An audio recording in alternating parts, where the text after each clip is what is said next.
educandas e educandos do ciclo 1 da EJA, Educação de Jovens e Adultos. Tudo bem com vocês? Bom, a gente vai seguir aqui no nosso programa Saberes em Casa, sempre esperando que vocês estejam bem, se cuidando, né?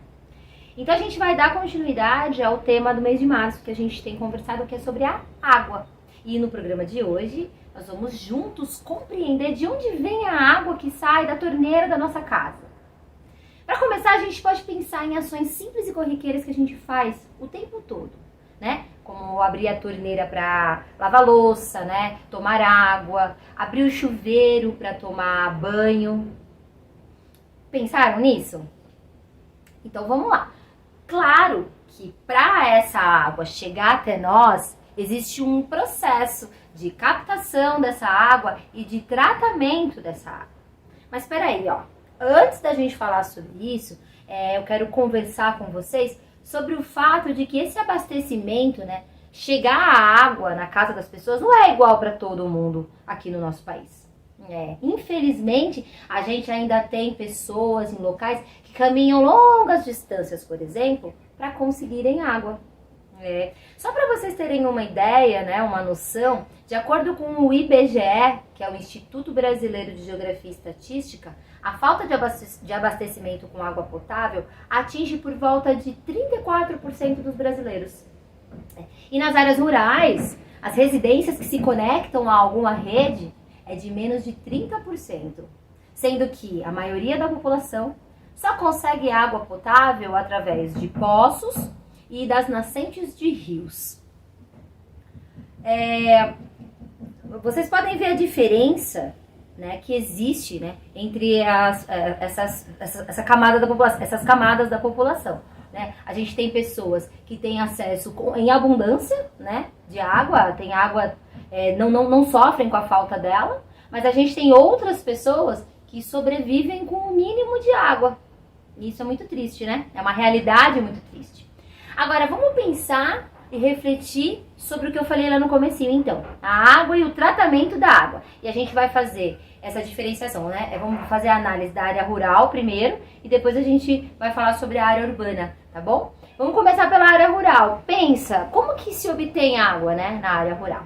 Ela pode ser obtida por mananciais subterrâneos ou por minas d'água, né?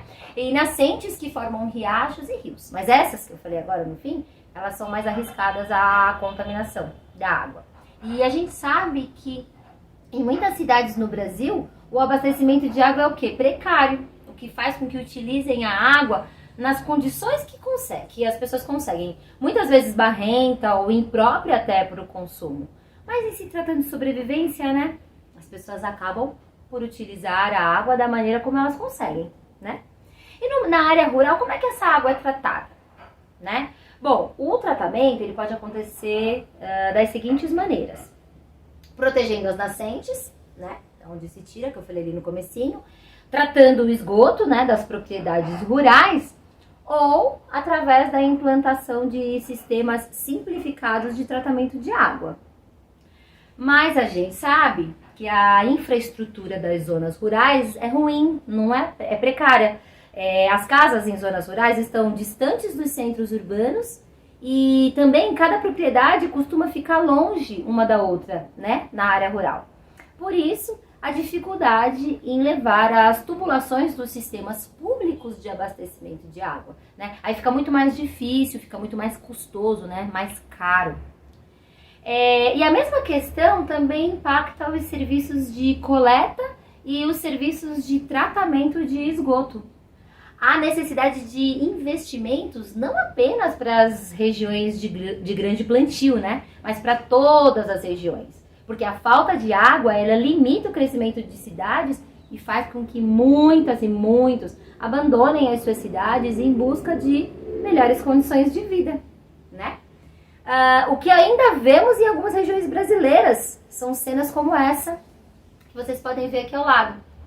A gente sabe que em uma casa sem água tratada e sem coleta de esgoto, duas coisas podem acontecer. Os moradores, em especial as crianças, adoecem com muito mais facilidade e as tarefas domésticas acabam sendo precárias, sendo ruins. E aí, vamos refletir mais um pouquinho? Então pensem vocês aí em como seria ter que buscar água em baldes para garantir a sobrevivência e o mínimo de higiene em um banheiro improvisado ou uma cozinha sem torneira. Pois é, mas essa realidade a gente sabe que não fica só na zona rural não, na área rural não, que a gente estava falando agora há pouco. Nas periferias das grandes cidades, o abastecimento também muitas vezes é ruim, precário, insuficiente. E muitas pessoas ainda sofrem com a falta d'água ou rodízio de água. Então vamos falar das áreas urbanas então? Vamos falar das cidades? De onde vem a água que sai da nossa torneira? Né, do nosso chuveiro, a água que abastece a nossa casa? A água a gente sabe que não nasce ali dentro da torneira, né? A água que a gente usa para as mais diversas atividades no nosso dia a dia, né, no nosso cotidiano, faz um longo caminho até chegar nas nossas casas, né? Bom, primeiramente ela é captada em rios, barragens ou lençóis subterrâneos por meio de bombas, né? Aí essa água chega muito suja nos reservatórios, né? Ela vem com folhas, ela vem com galhos, ela vem com lodo. E para ficar pura, né? Sem cor, sem gosto e sem cheiro, ela passa por um processo de limpeza. E depois ela é transportada para as estações de tratamento de água, onde ela é tratada para que ela possa ser consumida. O processo convencional de tratamento de água, ele é dividido em fases, tá? E cada uma dessas fases exige um rígido controle de dosagem de produtos químicos e o acompanhamento dos padrões de qualidade. Vamos entender então todo esse processo que a água passa até chegar na nossa casa, né? Nas nossas torneiras, nos nossos chuveiros? Eu vou mostrar para vocês, então, eu vou falando e mostrando para vocês alguns slides que vão ajudar a gente a entender esse procedimento. Combinado? Então, a gente vai começar aí pelo processo de captação. Esse processo é o primeiro procedimento e consiste na retirada de água dos rios ou de poços. Depois vem a adução, que após a captação, a água é levada por grossas tubulações, chamadas adutoras, para as estações de tratamento de água, as ETAs. Aí tem a coagulação ou floculação, que são adicionados alguns reagentes químicos que auxiliam na separação das impurezas, que são agrupadas em partículas maiores. São os flocos de sujeira. Depois tem a decantação, né? A água é armazenada em grandes tanques para que a sujeira e outras impurezas se depositem lá no fundo.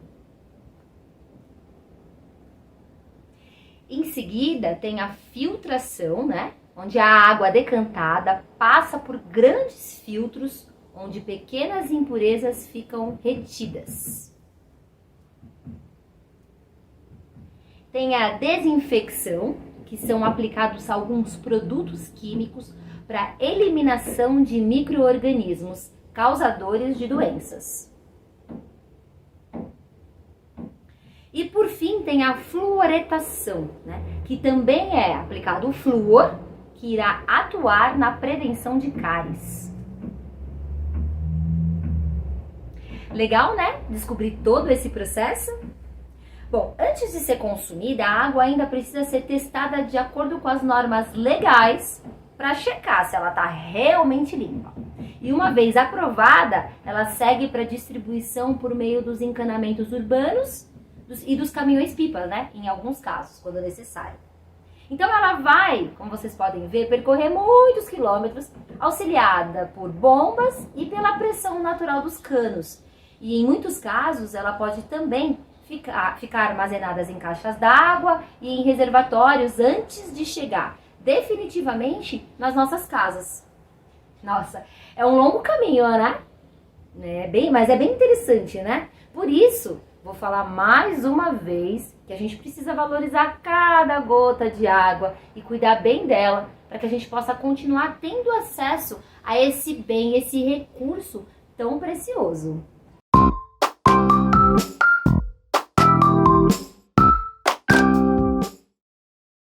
E preparados para a atividade de proposta de hoje?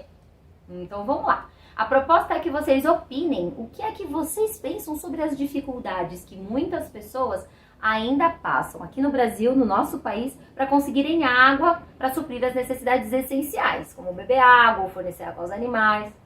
Faça um relato, né, de uma ação que você acredite que possa ajudar a mudar essa situação. E não esqueça de compartilhar a sua opinião lá nas suas redes sociais, utilizando a hashtag Saberes em Casa. A gente quer muito saber a sua opinião, a gente quer muito que vocês participem sobre esse assunto tão importante.